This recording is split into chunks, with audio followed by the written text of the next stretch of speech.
Olá, querido estudante, eu sou o professor Douglas Gomes e venho trazer para você esse encontro que vai ser resolução de problema para o vestibular da UES, que vai acontecer amanhã. Se você gosta dessa iniciativa, deixa o seu joinha, quer ver mais vídeos como esse, se inscreve no canal e ativa o sino das notificações para receber aquele aviso esperto quando tiver vídeo novo. Quer aprender física comigo? Acesse meu site professordouglasgomes.com e amanhã tem um vídeo com a resolução de todas as questões para você acompanhar assim que a prova for divulgada. Então vem comigo para a leitura da primeira questão.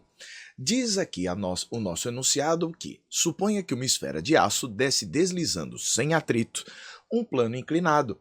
Pode-se afirmar corretamente que, em relação ao movimento da esfera, sua aceleração, opção A, aumenta e sua velocidade diminui, opção B, a sua aceleração e a sua velocidade aumentam, opção C, a sua aceleração é constante e sua velocidade aumenta, ou opção D, a sua aceleração e velocidade permanecem constantes. Vamos desenhar o que poderia acontecer. Aqui está o nosso plano inclinado com uma bolinha aqui. O que vai acontecer? Vai passando o tempo e ela vai deslizando. Mas quais são as forças que vão atuar aqui? Força-peso, que puxa para baixo na direção vertical, e a força normal de contato. Normal significa perpendicular à superfície. São as duas únicas forças que podem acontecer aqui. Mas você sabe que o movimento vai acontecer nesta direção inclinada. Nós vamos então ver quais são as componentes dessas forças nessas duas direções, na direção do próprio movimento e na direção perpendicular a ele. A força normal já está perpendicular à direção do movimento, mas a força-peso tem componentes nessas duas direções, que nós vamos chamar de Px e de Py. Um pouco de geometria nos permite concluir que este ângulo aqui embaixo é o mesmo ângulo que ali em cima. Como? Observe este triângulo aqui com alguns pontinhos roxos, que é retângulo. Se eu chamo aqui de θ, ali é 90 graus menos θ. Por quê? Porque os três ângulos devem dar no total 180. Pois bem, o ângulo entre essas duas direções de azul também é 90 graus. Logo, se a soma desses dois graus aqui tem de ser 90, sendo aqui 90 graus menos θ, aqui só pode ser o próprio θ. Essa talvez seja a parte mais difícil deste raciocínio, mas a gente pode fazer melhor e eu vou dar a dica daqui a pouco. Dá uma olhadinha primeiro nesse triângulo de vermelho. O seno do ângulo θ é o cateto oposto, que é o Px, tem o mesmo valor do Px, dividido pela hipotenusa deste triângulo retângulo que está aqui de vermelho. Isso quer dizer que o valor de Px é P vezes o seno. Veja que o Px está descendo o plano inclinado. Para memorizar, eu falava o seguinte: qual é a componente do peso que está descendo o plano inclinado? P seno. O P seno está descendo. Entendeu a história? Era assim que eu memorizava, para não precisar fazer todo o raciocínio. A outra componente, você há de concordar comigo que deve ser o cosseno. O cosseno de θ seria o Py sobre P. Seria o cateto adjacente, que é o valor de Py, sobre o valor de P. E o Py seria P vezes o cosseno. Sabendo disso, a gente vai além. Essas duas forças vão se cancelar porque o movimento deve acontecer nesta direção x. Eu então vou descontar essas duas. Me sobra quem como resultante? O Px. Mas a força resultante é igual ao produto da massa vezes a aceleração. Ótimo, Douglas, mas aonde é que eu vou adiante? Você deve saber que, se isso é verdade, a sua aceleração é a resultante sobre a massa. Eu passei a massa dividindo ali para o outro lado. Então, a aceleração é a força resultante sobre a massa. Mas quem é a minha resultante aqui? É a aceleração, vai ser então igual ao módulo de Px sobre m. A minha resultante é o Px. Então, a minha aceleração vai ser o módulo de Px sobre m, mais o Px é P seno. E, se você for tão atento quanto eu, vai observar que o seu P é igual a m vezes g. Estes dois m's vão se cancelar e, com isso, você vai ter como aceleração resultante do seu movimento g vezes o seno de θ. A gravidade é uma constante. E você verifica aqui também que o ângulo θ também é uma constante. Logo, você pode garantir que é constante a aceleração e também a velocidade vai aumentar. Douglas, como assim a velocidade vai aumentar? Você já deve ter solto alguma coisa de um plano inclinado. Na hora que você solta esta coisa do plano inclinado, você já viu que ele vai ganhando velocidade à medida que vai descendo. Por quê? Porque está acelerado. Quem tem aceleração está tendo variação da velocidade e assim vai ganhando velocidade. Por esse motivo, a resposta correta é do item C. Vamos para a próxima questão? Diz aqui, nosso enunciado da questão de número 2, que considere um vagão com carga líquida que é puxada por uma locomotiva em uma via reta horizontal. Despreze os atritos e considere que a força aplicada pela locomotiva ao vagão seja constante. Caso haja vazamento dessa carga, o momento linear do conjunto formado pelo vagão e a carga no seu interior vai variar somente pela aplicação da força, varia pela aplicação da força e pela variação da massa, varia somente pela perda de massa do vagão ou não varia mesmo com a mudança de massa? Olha o que acontece aqui. Você vai ter o nosso vagão com a massa aqui dentro, com a carga que está caindo. A gente sabe que toda a força aplicada promove um impulso com o passar do tempo. Este impulso provoca a variação da quantidade de movimento que o enunciado chamou de momento linear. Momento linear é sinônimo de quantidade de movimento. Então, este impulso, que seria o produto da força pelo intervalo de tempo, vai provocar uma variação na quantidade de movimento.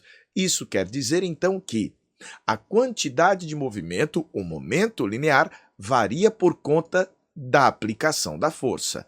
Mas seria somente por causa disso? Pois bem, você sabe que quantidade de movimento é a massa vezes a velocidade. Isso é uma definição do momento linear ou da quantidade de movimento. Isso quer dizer que a quantidade de movimento depende da massa e da velocidade. Eu sei que a força está provocando com o tempo um impulso que varia a quantidade de movimento. Mas, além disso, a mudança na massa está provocando esta variação na quantidade de movimento. O nosso sistema está perdendo massa e, porque ele perde massa, ele perde quantidade de movimento. Por outro lado, ele ganha variando, a quantidade de movimento por conta do impulso. Então, nós vamos dizer que ela varia pela aplicação da força e pela variação na massa, tendo como opção correta o B de bola. Vamos resolver mais uma? Qualquer coisa, pause o vídeo e dá uma olhadinha na resolução. Vamos lá. A energia solar fotovoltaica é uma das fontes de energia em franca ascensão no Brasil. Dentre os diversos componentes de um sistema solar fotovoltaico, destaca-se o painel solar. De modo simplificado, esse componente é constituído por uma camada de vidro para proteção mecânica, seguida de uma camada formada por células solares, e uma última camada na parte inferior também para proteção e isolamento. Agora vem a pergunta. Sendo o vidro um material semi-transparente, um raio solar que chega ao painel é parcialmente refletido e totalmente refratado pelo vidro, parcialmente refletido e parcialmente refratado pelo vidro, totalmente refratado ou totalmente refletido. Bem, o que vai acontecer? A luz vai precisar atravessar este vidro para poder chegar à nossa célula fotovoltaica. Então, com certeza, haverá refração. Mas existe um fenômeno que é o fenômeno da reflexão. O fenômeno da reflexão, ele é inevitável. O que acontece? Um raio de luz do monitor, existe um monitor aqui na minha frente, está atingindo os meus olhos e atravessando as minhas lentes. Ocorreu transmissão, refração da luz nas lentes. Mas uma coisa que também acontece é a reflexão.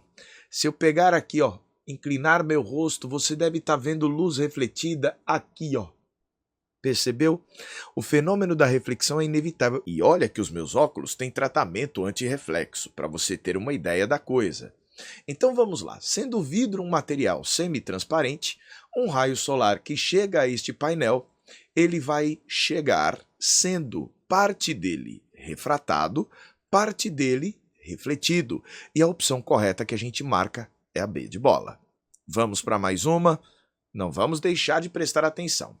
Quarta questão: duas lâmpadas incandescentes são praticamente iguais, exceto pelo filamento de uma que é mais espesso que o da outra. Ou seja, mais grosso, tem maior espessura. Se ligadas à rede elétrica, a lâmpada com filamento de menor espessura terá mais brilho, as duas lâmpadas terão o mesmo brilho, a lâmpada com filamento de maior espessura vai brilhar mais? Ou as duas lâmpadas vão emitir a mesma quantidade de calor por efeito Joule? Vamos lembrar um pouco sobre potência elétrica? A potência elétrica tem esta expressão conhecida, é a fórmula do piu-piu. O valor da potência depende da intensidade da corrente e da tensão elétrica medida em volts. Então, este I é a corrente medida em amperes e o nosso U é a tensão elétrica medida em volts. Como é que eu posso dizer? O pessoal gosta de usar o termo coloquial de amperagem para o valor da corrente, de voltagem para o valor da tensão elétrica. Pois bem, esta tensão elétrica vai depender da resistência e da intensidade da corrente. Isso aqui é chamada lei de Ohm. U é igual a R vezes I. Certo, que outra expressão eu preciso conhecer? Esta daqui já é um pouco maior. É o valor da resistência elétrica de um determinado fio condutor, que vai depender da resistividade elétrica do material, que a gente representa por essa letra grega chamada Rho. Parece um P, não é verdade? Mas é Rho. O que mais que a gente tem? Vai depender do comprimento do nosso fio e da área de secção. Área esta que está relacionada à tal da espessura. A gente sabe que o valor da resistência elétrica vai depender da resistividade do material. O legal é que o problema está dizendo que os dois são feitos do mesmo material. São praticamente iguais. A única coisa que elas vão ter de diferente vai ser a espessura. Ah, ótimo. Então o comprimento vai ser igual e a resistividade também. E a área que deve ser diferente, já que a espessura vai ser diferente. Mas ele está falando aqui de brilho. Brilho é potência. Quem seria, então, as coisas que a gente teria constantes? Vamos pensar aqui. Se a gente está olhando que estão ligadas à rede elétrica, esta rede elétrica tem uma certa tensão. Se você mora em alguma cidade do Nordeste, como eu moro, você vai encontrar a tensão de 220 volts. Algumas cidades no Sudeste do país têm a tensão de 110 volts. Enfim, vai depender de onde você mora. Mas estando na mesma cidade, essas duas lâmpadas ligadas à mesma rede elétrica, a tensão das duas será a mesma. Mas eu quero uma maior potência. Para eu conseguir uma maior potência, eu vou precisar então de quê? Já que a tensão elétrica é a mesma, eu vou precisar de mais corrente passando pela lâmpada. Mas, para que eu tenha mais corrente passando pela lâmpada, eu posso mexer na resistência. Como assim? Vamos isolar a corrente aqui. Corrente não é tensão sobre resistência? Eu isolei, passei o R dividindo. Se na tensão eu não posso mexer, para que eu consiga uma maior corrente, eu vou precisar de uma menor resistência elétrica. Ah, certo, porque se o meu condutor resistir menos à passagem de corrente, a gente vai conseguir mais corrente passando. Faz sentido, né? E com mais corrente passando numa mesma tensão, eu tenho mais potência. Mas o que faz o meu condutor resistir menos à passagem de corrente? Olha para essa expressão. O valor da resistência elétrica depende da resistividade, do comprimento e da área. Se todos os fios vão ter a mesma resistividade, que é o mesmo material, o mesmo comprimento, a única coisa que elas vão ter de diferente vai ser essa espessura. Se eu quiser reduzir então a minha resistência elétrica, eu preciso aumentar a espessura, aumentar esta área, porque nas outras duas coisas eu não vou mexer, elas são praticamente iguais, só difere da espessura do material. Quem tiver então a maior área, portanto a maior espessura, vai ter menor resistência. Tendo menor resistência tem mais corrente, tendo mais corrente tem maior potência e por isso a lâmpada com filamento mais espesso, de maior espessura, vai ter mais brilho, mais potência para apresentar. Tudo bem? Vamos para nosso último problema aqui. Se um fio metálico retilíneo estiver conduzindo corrente elétrica e for aproximado da parte superior de uma bússola, o que vai acontecer? Este ponteiro da bússola se alinha com a perpendicular do fio, ele se alinha paralelo ao fio, ele se alinha numa posição intermediária entre a direção paralela e a perpendicular, ou essa bússola não é afetada pela passagem de corrente elétrica. Vamos lembrar um pouco deste assunto aqui, lembrando da famigerada regra da mão direita. Eu vou colocar aqui pra gente um fio condutor com a corrente aqui subindo, que você está vendo aí. Para a gente saber como é que é o campo magnético gerado, a gente usa a regra da mão direita. Você vai usar a sua mão direita. Eu vou desenhar aqui só o dedão da sua mão direita. Douglas, eu quero usar a esquerda. Desista, não vai funcionar. A gente precisa usar a mão direita. Coloque o seu dedão no sentido da corrente. Agora use os seus demais dedinhos para envolver este fio, para abraçar o fio. Da mesma forma que os seus dedinhos vão envolver o fio, o campo magnético vai envolver este fio. Ørsted mostrou que correntes elétricas geram campos magnéticos envolvendo fios. Depois a matemática de Biot-Savart, de Ampère, melhorou a nossa compreensão a respeito destes fenômenos. Mas o que a gente precisa saber é que corrente elétrica gera um campo magnético envolvendo o nosso fio, no mesmo sentido que os seus dedinhos vão envolver este fio. Quando você coloca uma bússola, certo? Nas proximidades disso daqui, essa bússola se alinha com o campo magnético. Então ela vai se alinhar com este campo. Observe que esta direção aqui é perpendicular à do fio. Você fala, Douglas, mas não é uma direção intermediária entre o paralelo e o perpendicular? Não, se o fio está aqui, a nossa envolvente ela é perpendicular. Ó. Vem por aqui, ó, perpendicular envolvendo. Deu para enxergar isso direitinho? Pronto. Então a gente vai marcar como opção correta o A de amor. Por aqui então a gente termina esse nosso breve encontro. Gostou desse nosso encontro? Deixa o seu joinha. Quer ver mais vídeos como esse? Se inscreve no canal e ativa o sino das notificações para receber aviso quando tiver vídeo novo. Quer aprender física comigo? Acesse o meu site, professordouglasgomes.com. Um forte abraço e até a próxima. A gente se vê.